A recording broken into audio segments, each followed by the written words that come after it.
Alright, so in today's video, I'm going to show you guys how we made over $60,000 for one single client in 30 days by using one simple launch sequence that Iman Gadzhi uses as well, right? And you guys can leverage this whatever niche you're in. If you're in for a product, if you're selling something online, this can actually work for you really, really well. To be honest, whatever you sell doesn't even have to be in for a product. This entire launch sequence kills, and it will kill for you if you follow it to a T. So I want to show you the 4 key pillars that we went over that allowed us to make this much money. Should have been more, to be honest, and how you can leverage it as well. So let me just run through it. Get this, wipe this down, explain it to you guys. Really? All right, there we go. So when explaining the 4 key pillars, it came down to 3 main things that actually made up the entire launch and hype and all that. And then we're also going into how we got the marketing right based off psychological triggers to be able to sell. So what are the 4 main pillars? So first we have the hype, right? Now there's no point to doing any of this here, these 2 here, if you do not hype it up and actually get people excited for something coming from you. Now the second thing is the pre-launch. So this is how you actually get people to buy into what you're selling, but you're not selling just yet, right? Now, the third thing is the open cart. So this is when you actually start selling, and you need to know how you should sell properly, right? Based off this hype and work that you've done here. Now, if any point either one of these 3 break, the entire thing breaks, because it's so key that you get this done really well. And this is exactly what Russell Brunson does to run his monthly live events. This is what Iman Gadzhi does to run his quarterly, every 6 months, every yearly event on YouTube, right? This is the exact sequence that they use. And it's essentially called a product launch sequence. It's not from either of them. It's from a guy called Jeff Walker. And let me walk you through how it actually all works, right? I've kind of edited a little bit based on how I like to do these launches, but let me just run through all these key pillars. So rub this with that. So first, we're gonna go over the hype. So how to actually build hype. So the first one is the hype stage. Goodness, this is not a good marker at all. All right, the hype stage. Let's dry this off a little bit more. You guys can skip ahead if you want to. But first is the hype stage. So how do you actually build up hype to be able to sell the launch sequence, right? Now I've seen people with running this launch sequence make millions of dollars online, right? Now, how do you actually build hype? So there's a couple of things that you can do. Now, depending on how you're doing your marketing, whether it's through ads, through content, right? Those are really the 2 main ways, right? Either you pay for it or either you say it through your content and your following. You need to be able to still sell it. So how do we hype it? So there's a couple ways that we hype it, right? And I'll teach you the actual mechanism of how to hype it and how it works itself. So first is, if you're running through organic, right, you can pull out a trailer. So hype stage. So you can run a trailer. So if you guys have ever seen any movies, anything like that, right, they always run a trailer. If you've seen any of Iman Gadzhi's kinds of launches, he's also ran trailers before, so that can work. Now, if you have an Instagram following, you can run story sequences or run reels, right? So the entire funnel for during the hype stage is to get people to know that something is coming from you specifically, but also to collect. There's one key goal. You want to collect contact info, right? So based off these 2 things here, these are just some of the very few examples that you can run it, right? You can even run like your YouTube videos in the descriptions, just have this as a CTA as well. In your bio, right? You literally just want to plaster it everywhere. So the main goal is to collect contact information. Now, how do you do this? So basically with your entire launch itself, usually if you are able to do it, you kind of want to give it a name, give it something that people can call it, right? So give it something that you can use in your marketing so people have buy-in into the actual event, because you're treating this as an actual event, not just as 3 videos that you're putting out, or as a video that you're putting out for a launch to get something to sell. You're treating it as an actual thing, as if it's a movie launch. So you're collecting contact information and you're getting people to buy in. Oh my goodness, spelled buy wrong. Buy in. You're getting people to buy in slash give contact info, right? So the entire funnel of how this could potentially work, right, is quite simple. So let me just wipe this down. So how it works for the hype. So those are the different types of actual mechanisms you could use. So you could run it the story sequences, you could put in a YouTube description, you could drop a trailer, right, if you have the means to do so. But basically the entire actual funnel is from your traffic. You push hype and traffic, you create hype into your event, right? So this could be a live event, this could be a series of videos that you're dropping, like how Iman Gadzhi does it. A live event is how Russell Brunson does it every single month, right? With his challenges, right? So you push traffic into a live event, and the goal of this is to collect information. And if you are like Russell Brunson, you're selling something, you're selling access to that live event, you might also use it to liquidate ad spend. So that just goes into a bit more of it. So you push traffic to the event, right? Get people to give you their contact information. And obviously the reason we do that is so when we launch the actual event itself, we want people to actually come, because if we can't market to them, then we're just relying on their ability to actually remember the event. And that is a horrible way to do that, because very few people will actually show up. So this traffic here is also where you start building some authority between you and the audience, right? Unless you've already got you're pulling this all from organic audience, you've already got some authority built up. But if you're running the traffic from, let's say, ads, right, then you need to build some authority and tell them on you. So you push this traffic, right, to an event. And this could be just this event itself is where you sell them on an event and what they're going to learn. So this will be like something like a VSL page. So this VSL page will just have like a headline,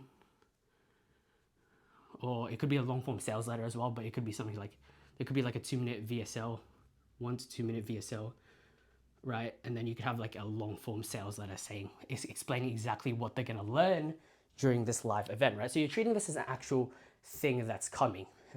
You're treating this as a whole entire funnel. So it's kind of similar to how most funnels work. You push traffic, you push that traffic to an event, and then you get that from the VSL. And the traffic comes from when you run the traffic, right? So you would have ads, organic,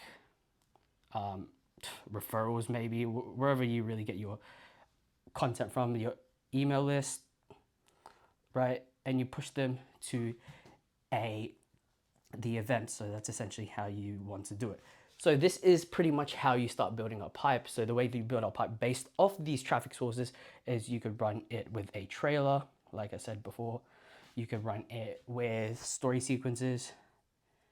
You could have just a little CTA at the end of your Reels / YouTube videos. So Reels / YouTube, right?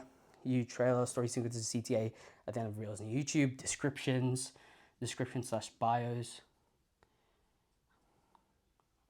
Right? Wherever you can really plaster it, you want to bring as many people to buy into the actual event. That's the whole goal of the hype, right? To sell them, to tell them, to teach them what they're actually going to learn, right? And of course, these people that you're trying to sell to are people that you want to sell to. You're not just trying to get anyone in. So your marketing has to be really spot on in terms of your messaging of what they're going to learn and what they're going to get out of the actual event that we're going to be running, right? This can be either live or it can be one that you've already pre-recorded, right? It doesn't really matter as long as you execute these fundamentals correctly. And this is essentially how you build the entire hype. There's each stage you treat as if it's its own funnel, okay?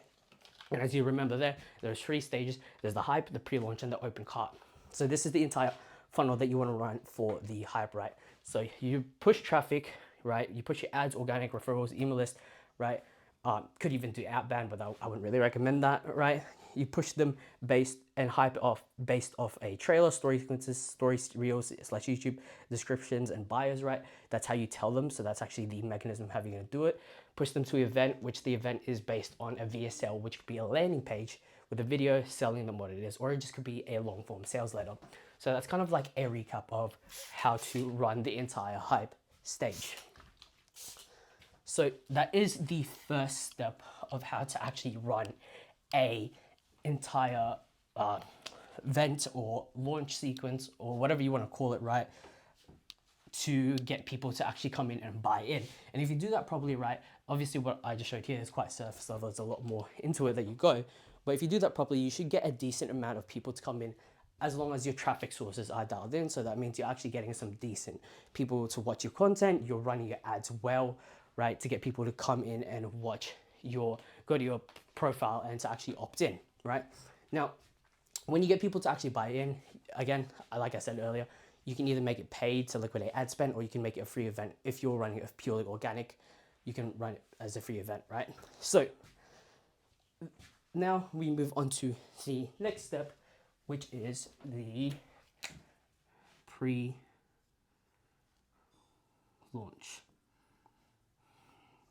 So the pre-launch. So this is where you actually give the content and the value from where you actually push all the traffic and the hype into, right? So this is the actual event. This would be equivalent to where a movie is dropping. This is where people start watching things or learning things, right? So this live event or the pre-launch, right, is before you actually start selling. So you're not really selling until the very end here. And there's three main pillars when it comes to the pre-launch. So there's three pillars to it.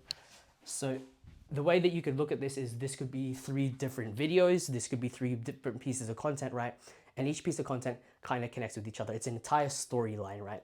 Or it could be like a live event where it's like a day one, you're learning this, day two, you're learning this, right? It all has to have some sort of continuity in it where it's three pillars, but each pillar cannot live without the other, right? That's how it should work. So there's pillar one, pillar two, and pillar three. And let me just get a better marker because this one is dying out right now.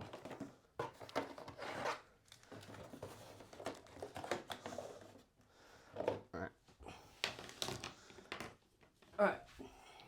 So I just grab a red. So first, there's three pillars to this, right? And each one connects with the next, right? Now this pre-launch sequence, right, it can be more than three. You could run this as five. You could just run this like a 5-day event, a 5-day challenge, a 5-day live event, right? But it's been proven that three works best. It's what I've ran previously, and also it doesn't require as much resources because this entire launch sequence does require a little bit of resources to do, right? Now, there's three main pillars, right? And these pillars aren't necessarily the videos I'm going to show you, but what they should be made up of, right? So the first pillar is the actual introduction. The introduction.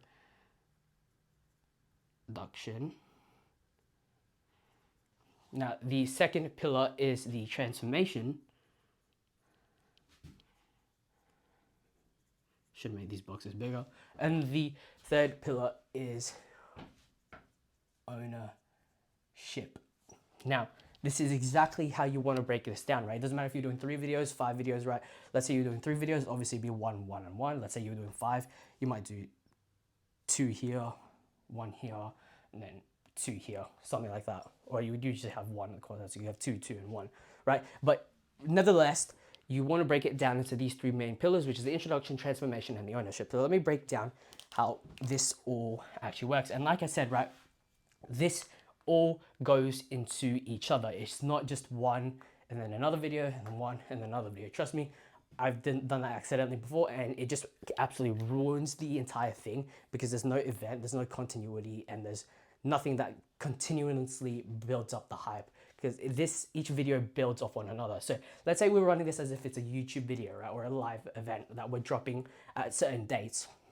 So first is the introduction. So here you're introducing something. So one thing that's really important here is that you're introducing the event, but you're also introducing a new mechanism or a new way, something new, right? Because this is the way that you actually get people to buy in, or you're teaching them something that gives them the desired results. And the thing that you're teaching them is something that they've never heard of or something that they've never thought of, right? Their desired results. So you teach them a new mechanism, a new way, or give them something to their desired results. And you should already know this because this is your audience, or whoever's running the thing should know this because based off market research. That's the most important thing you should do before you run this, is do market research. So in the introduction, so this is what we're focusing on right now, you need to be introducing a new mechanism, a new way, or show them what the desired results is, right? So you'll be introducing what this new mechanism or new way is going to get them, which is their desired result. You'll also be introducing yourself. So this is where you're qualifying yourself and why they should even listen to you, right? And this is also where you sell them, where you can sell them on the mechanism, right? This is where you can sell them on the mechanism and what you're actually going to be teaching them, because this video is the most important one. If you can get people to get sold on the first video, they're not going to stay for video 2 or video 3 or live event 2 or day 2 or live event day 3, right? If you can get people sold in on the first day, right, 80% of the results is going to come from this single one here, because you want to push people through the entire live event. Now, this is the main bulk of what you're doing in the first one. So you're introducing the mechanism in a new way, you're giving them the desired results, right? You're showing them the desired results they can achieve, you're qualifying yourself, and you're selling them on the mechanism, right? Based off the results and what they're gonna get. Now, what's really important about the introduction as well, and with the rest of the videos, is that you also introduce a problem. This is the most important part through this entire thing. So this is where you introduce a problem, right, or a pain that the person is going through, and how this new mechanism is going to solve the problem and pain. Because it is much easier to sell something on someone if you're selling the fixing of their pain or the problem based on selling them instead of selling them on the results, right? Because if that was the case, everyone that's desired to be a millionaire would be a millionaire, right? But let's say if someone was sick, they would be much more motivated to get themselves unsick than make $1 million, just because they're already in a lot of pain / problems. So this is where you introduce the main pain or problem that your actual people, or the people you're selling on, your ICP, is having. So this is what you want to do in the first introduction. Now, this is basically the bulk of what the video is. You don't actually start telling them what it is, because if you give away everything on the first video, there's no point of them to stay for the rest of the video. So you introduce a new mechanism or a new way, you show them the desired results that they're going to get, you qualify yourself, right? You give them the story, you get them to resonate with you by saying a story that you were once in their position, right? You show them that, yeah, I used to not make a lot of money before, or I used to struggle with my relationships, or whatever you're selling, right? And then you also sell them on a mechanism, but you also, the most important thing, which I let's say for last, is to introduce the problem and pain that they're having. Because if you can resonate with them, right, if they can know that you are the person that understands them, it builds authority, it builds resonance, right? It makes them stay. Now, like I said here, you introduce the problem and the pain, right? But you don't actually solve it until the second video. So this is what gets them to stay. It's kind of like a cliffhanger, right? So this is what gets them to stay. So let me just rub this out so I can go into a bit more depth here.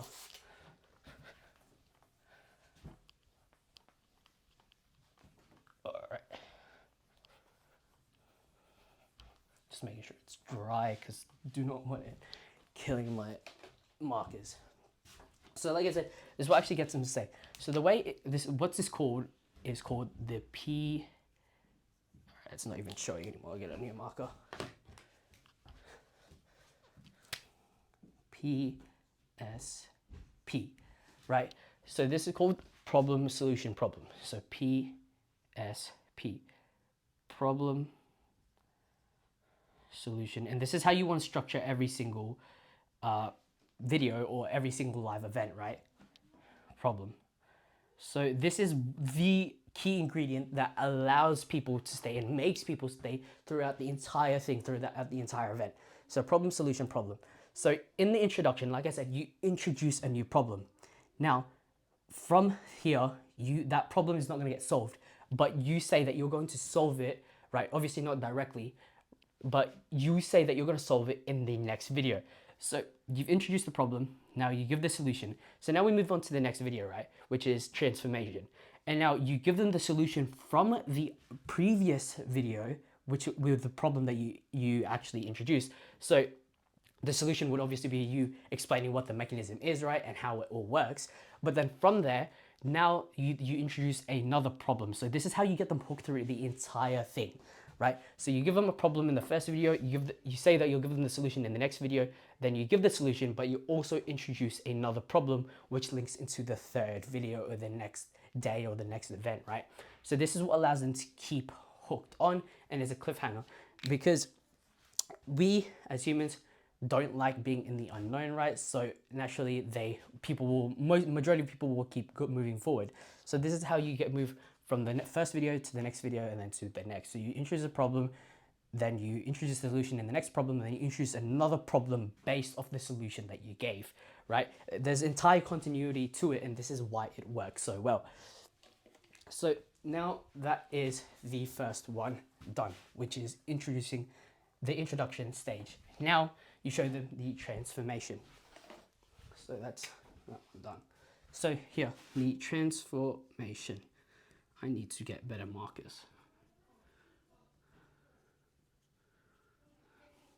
All right, so the transformation. So what do you actually show in the transformation? So like I said before, you solve the problem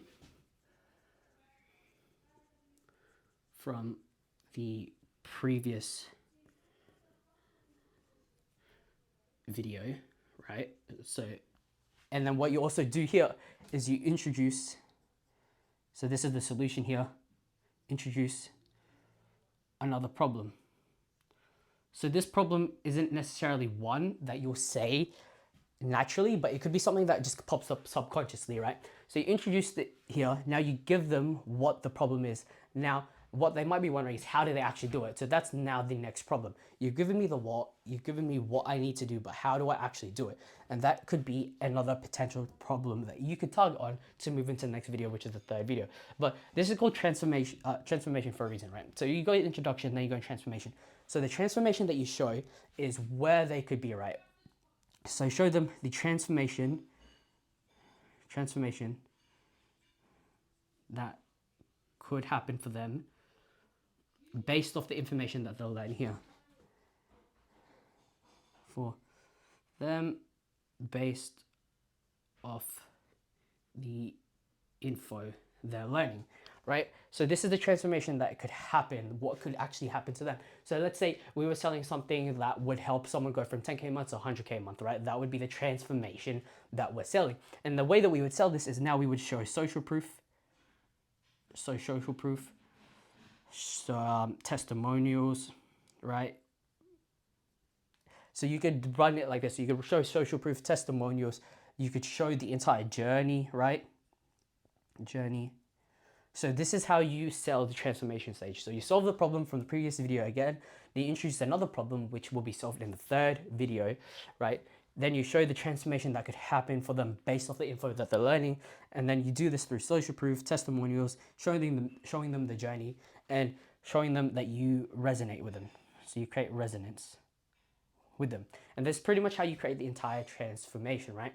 So this video here might be a little bit of a bulkier video because you're actually explaining what they have to do.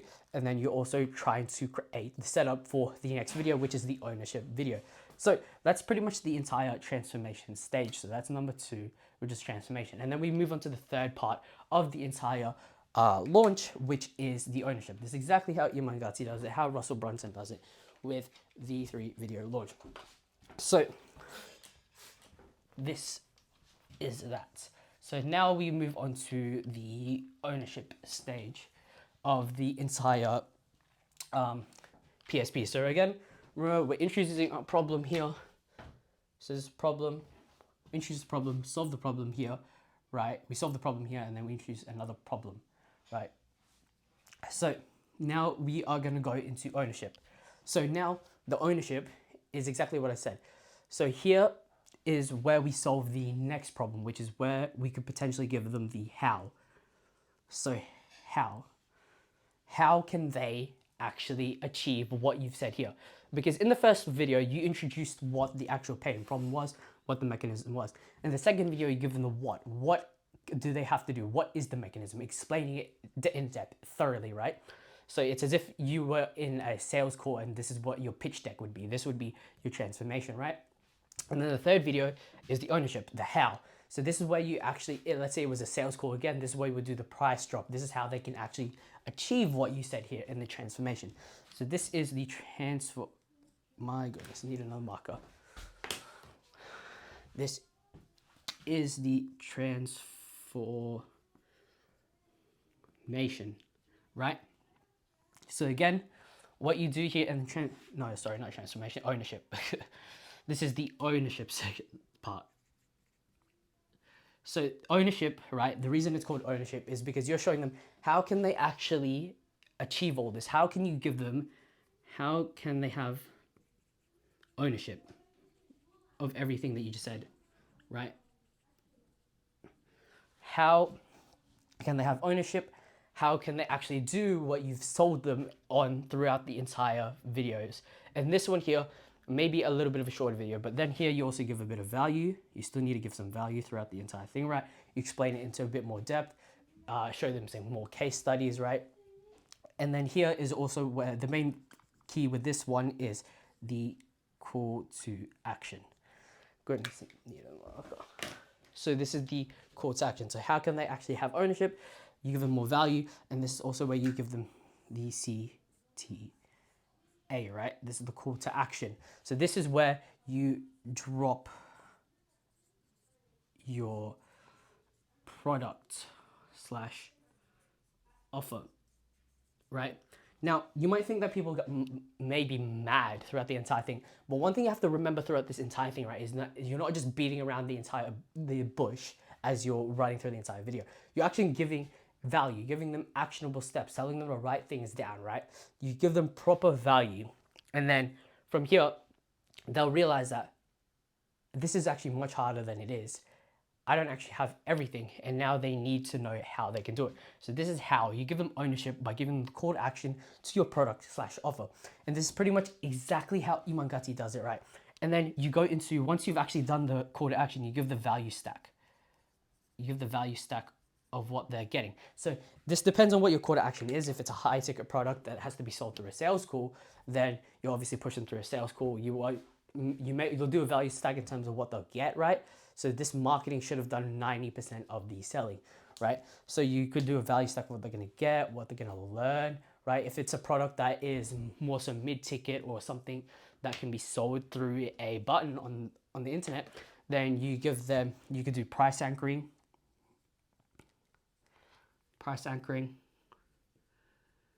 or you could give them a special, right? You could do this for high ticket as well, right? Scarcity. So this is where we really go into the buying beliefs, and we go into triggers and psychological triggers that make people buy.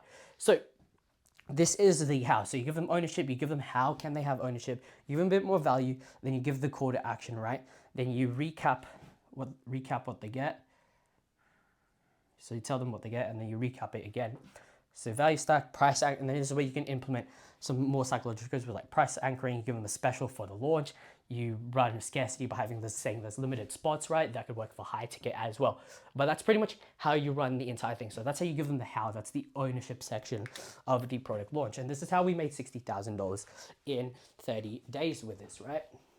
It's actually over $60,000, but I'm just lowballing it so that I don't get shouted at for lying.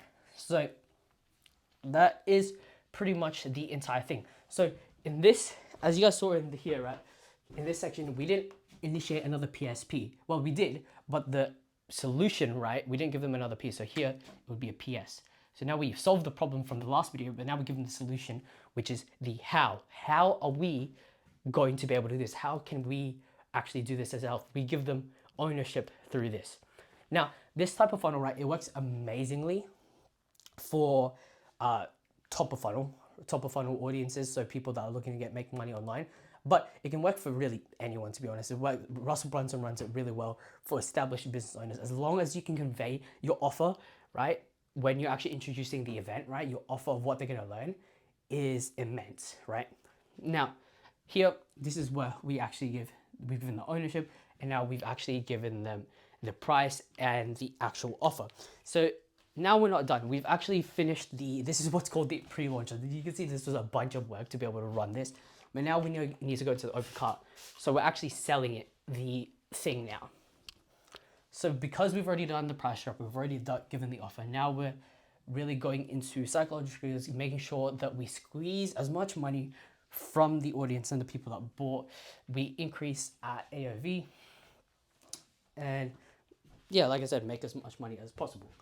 So that's pretty much. Now this part in this section, we definitely could have done a lot better, because this is actually how you make a lot of sales, right? So I want you to imagine this graph. So this is the graph, right? So this is time, and this is purchases slash call to action takers. I don't know what a better word for it is, but this is purchases slash call to action takers, and it will go like this. That is essentially how buying will go. Now, with one thing that you really need to make sure that you have when you are selling this offer is you need to have a end date or an end of something, of, let's say, an end of the offer, right? So you need to have a closing period. So this is essentially what's called a closing. This is what's called a closing period. So this is essentially what I'm showing here. So here, this would be the closing period, right? So here, time moves that way, obviously, and purchases. So at the start, when you give the offer to the people, this is when you will have a high amount of sales, right? And then as the days go on, right? So during the open cart period, this is would usually be about, you could have this 4 to 7 days if you're closing the cart, but you could have the special offer open for only 4 to 7 days, right? Now, obviously, it's much more powerful if you end the offer completely and say you won't reopen it again, or you could just end the special offer. So this end date would obviously be much more powerful, because they won't be able to get this again. But this usually runs for about 4 to 7 days during the actual open cart. So this is called the open cart period, right? So at the start, there will be a bunch of purchases because you just opened the offer. People interested. Hype is at its all-time high, right? And then as time goes on, it will dip, where it will eventually get to a point where there's the lowest amount of purchases. And then as it gets closer to the end of the open cart, this is when you can get another surge, of purchases, because of scarcity and a couple other buying tactics that you can use, right? So it's like a little U shape when you're actually selling something. So here's how you actually make sure that this is the ideal way of how the 4 to 7 days should look, right? Ideally, we would want it to be a flat line like this. If it's like 2 to 3 days, the shorter it is, right? Obviously, the higher up it will be, the less of a U it will be. But this is kind of how you want it to be, right? So how do we actually do this? So this is why the post event is so important, and this is where you implement things like email sequences, SMS sequences, scarcity, a lot of those buying triggers, right?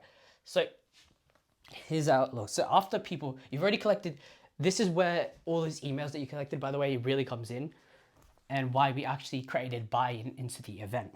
So you just rub this out here. Make sure it's dry. Not completely dry yet.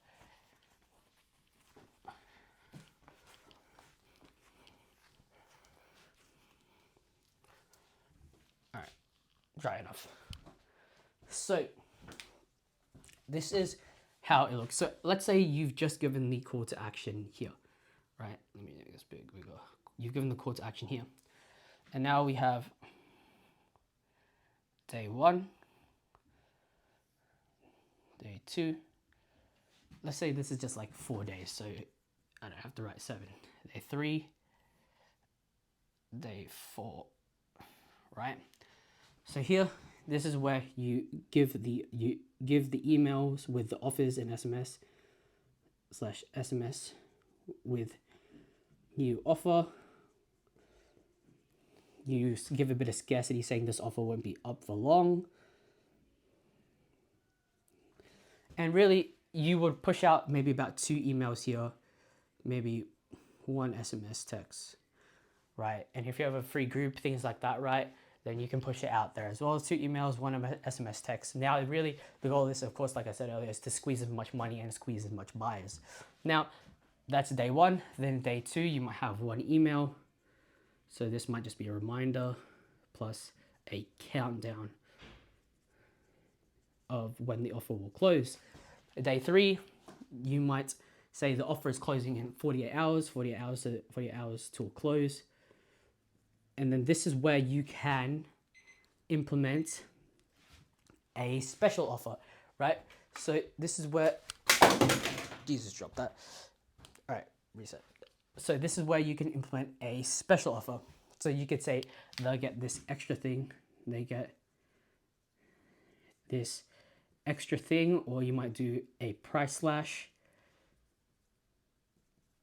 for the next 48 hours, something that really entices them to buy. And this is how you cause that U shape here. So along with scarcity, you give a offer as well, a special offer, which gets them to want to buy again. So this is why it's really important that you have these emails and SMS that you collected when you were marketing the event itself in the hype stage. So you're able to do this, because if you don't, then you won't be able to actually sell to them post-launch, right? Because you can't rely on just the video itself to muscle all the people to actually come through and book a call to buy your product, all those call to actions. You need to make sure that you have this process, right, really dialed in post-launch.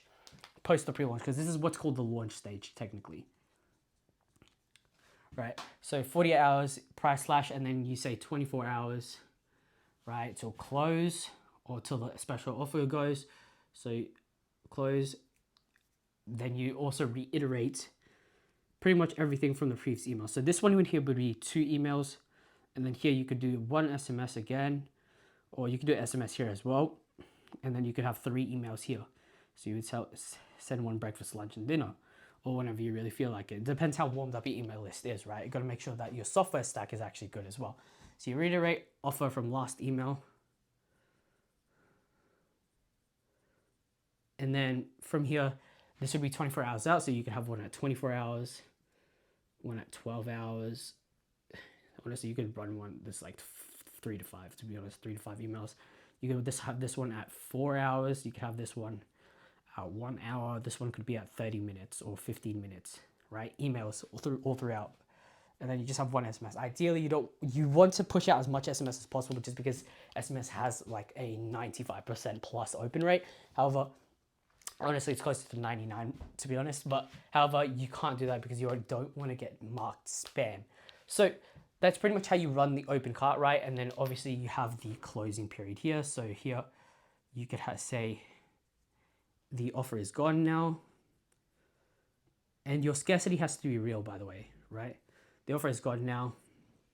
And then what you could hear is say now you've increased the price increase, and then you could even try to sell a little bit more with a bit more scarcity, say in 48 hours again, the price is going to go up. Price is going up more. So it's going up more. So that is pretty much how you run the entire open cart. So there's a bunch of things here. You really just want to brainstorm and think, how can I sell to as many people as possible, right? And then what you can even do is, with those 3 videos that we ran during the pre-launch sequence, if you usually don't want to keep them up, you don't want to keep them available on your channel, because you're only trying to get people in through this is what causes the entire scarcity. You only want the people that actually went through the entire thing, right, to be able to actually purchase, because if it stays up, there's no real value with it and the people that actually bought, right? You could keep the videos up as something that is actually gated behind something that you buy, or it might be another offer or a downsell offer that you might give to people, or a self-liquidating offer. You could use those videos or something like that, but you don't usually want to keep it up, right? That's if you're running it as on like your YouTube channel. If you're running it as a live event, you could use those recordings as something that you could sell for maybe a self-liquidating offer. But that's pretty much how you run the launch itself. Now, we've gone through the hype, we've gone through the pre-launch, and now we've gone through open cart. So we need to go over the buying beliefs and how we actually get people to purchase. So I'll run through that here. So how do we get people to actually buy our offer? And now I need to spray this.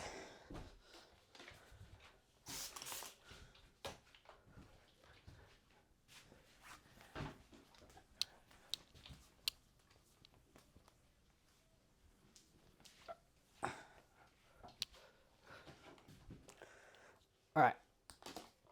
So the main buying beliefs that you really want to kind of implement into this is 4 main ones. Well, not buying beliefs, but like biases, but psychological triggers, let's just call them. So first, all right, reset. So first is authority. So you start building this from the moment that you actually start to hype the event. So this is where you come in with your testimonials, case studies, you qualify yourself, right? So you put authority in usually the first video of the launch and during the hype stage as well in your landing page, right? When you're getting people to opt in. So the other thing that you want to use is scarcity. We've been talking about this / fear, right? So you want to get people to buy, and this is where you do this in the actual offer that you present, right? Or in the actual event that you're running, saying that there's only limited spots, right? You can say something like that. We can only allow 100 people in, 200 people in, 300 people in, right? So the fourth thing that you want to kind of also run is resonance. So if people can relate to you, they are more likely to buy from you, sorry. That if people can relate to you, they can more likely buy from you. So this is something that you would run in the first video, in your landing page, in your VSL, your landing page, trailer, something like that, right? So this is something that you use a lot during the starting stage of the actual pre-launch and the hype stage. So you have authority, scarcity, resonance, and then what was the fourth one? I forgot. Sorry, resonance. Let's just think there was a fourth one that I forgot. But those are the 3 main ones that you really want to kind of run with: authority, scarcity / fear, and then resonance. And these buy beliefs will allow you to get people to buy, because here's the thing with buyers, right? So there's 3 different types of buyers. There's emotional buyers,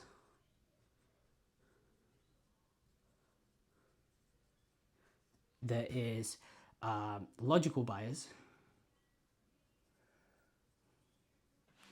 and there is fear-based buyers.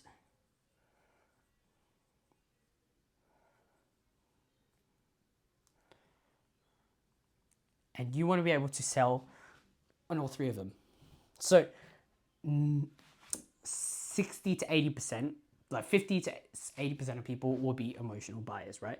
Now, I'm just pulling that number out of nowhere, but what I'm trying to say is that majority of people are emotional buyers.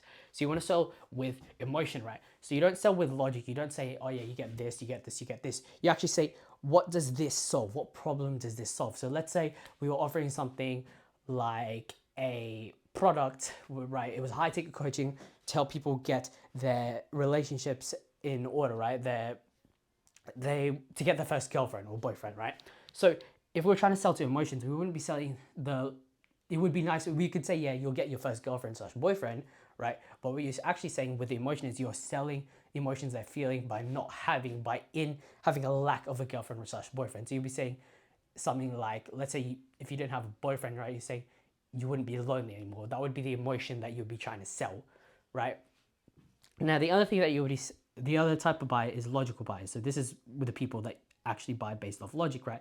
So this is the people that you give the offer, so you say to them what they're actually going to get. They're going to get this, they're going to get this, they're going to get this. Now, the last type of buyers, this is the smallest amount of buyers, but every emotional and logical buyer also has this. Is part of this group of people is fear-based buyers. So these people don't want to miss out. They want it to be always something they can buy. But so if it's something that they can't buy, they're more inclined to actually purchase it. So that's pretty much the types of buying beliefs and biases that you can leverage to be able to get people to buy on a psychological level. But that is pretty much how Iman Gadzhi launches. Russell Brunson, Iman Gadzhi launch their offers, their new products, whatever it is really trying to sell. So if you guys want help implementing something like this, just let me know, and link in bio.